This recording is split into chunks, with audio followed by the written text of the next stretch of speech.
Sure. Happy Labor Day to everybody listening. We basically got our tail kicked on Saturday by Boise here at home. I think Boise is probably maybe the best team that's ever played here at Troy.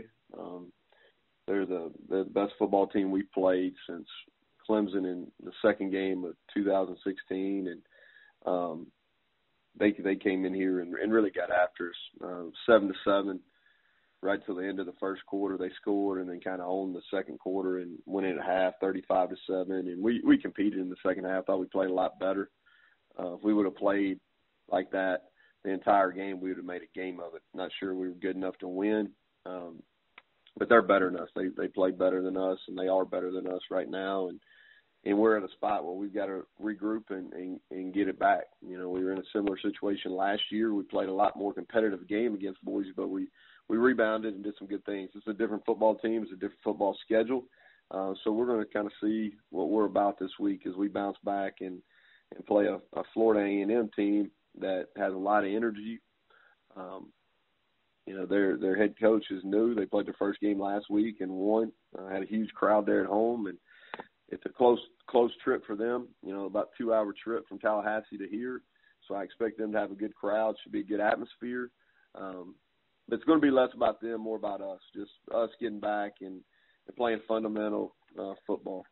So with that, I'll answer any questions. Thank you, Coach. Our first questions come from Rory Sharrock with the Tallahassee Democrat. Please go ahead.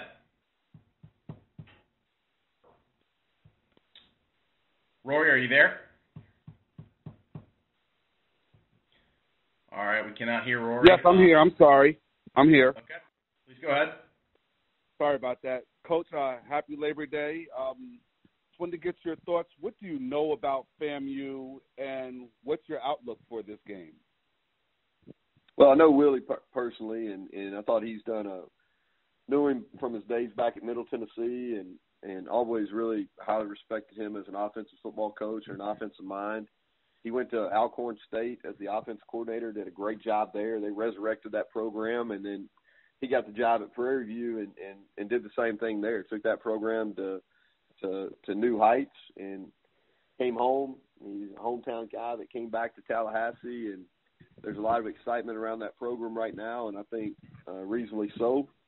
And I thought they had a great crowd last week. I think there's a lot of energy within that. And Willie does a great job on offense. I think the defense that they're running, they had a lot of success at Prairie View, and I think they've got several kids that are playing at a high level right now that can really run on that defense. So should be a fun game. We're looking forward to it. Thank you. All right, thank you, Rory. Our next questions come from Dan McDonald with The Advocate. Dan, please go ahead.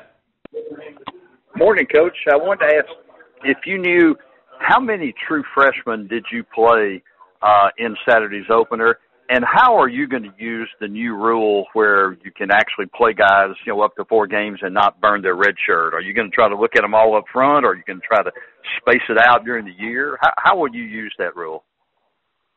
So we basically, as a staff, classified our team into 3 different levels, and one are for sure red shirts, guys that aren't mentally or physically ready to play.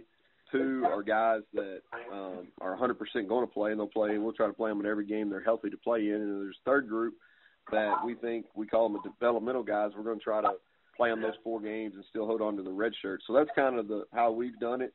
As far as how many true freshmen we played in the game, give me a second and I'll tell you exactly.